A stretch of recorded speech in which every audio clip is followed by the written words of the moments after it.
L'affaire fait grand bruit à la fonction publique. 951 fonctionnaires émargent et au public et au privé, disposant ainsi d'un double salaire.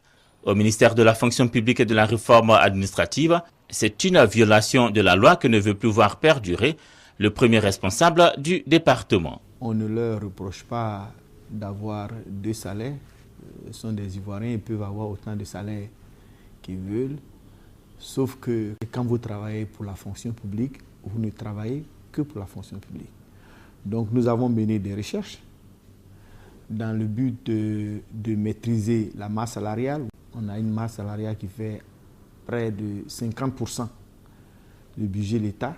On ne peut pas se le permettre. Et donc nous avons fait un recensement et ensuite nous avons commencé un contrôle des fonctionnaires qui pourraient éventuellement ne plus être à la fonction publique. Nous avons découvert que pour 951 fonctionnaires, il y avait des traces de cotisation à la CNPS. Donc pour le moment, ce n'est qu'une liste à contrôler. Nous avons donc invité les personnes concernées à venir justifier qu'ils ne travaillent pas dans le privé.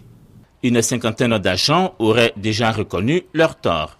Pour tous les fautifs, la sanction pourrait être le remboursement des sommes indûment perçues. Ils vont choisir entre travailler pour le privé et travailler pour la fonction publique.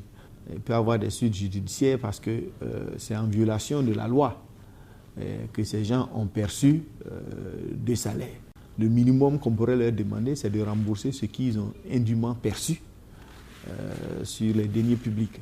Pour le ministre Nyamian Konan, le moment est à la modernisation de la fonction publique, ce qui passe par le respect des règles en vigueur, surtout par une meilleure gestion du personnel.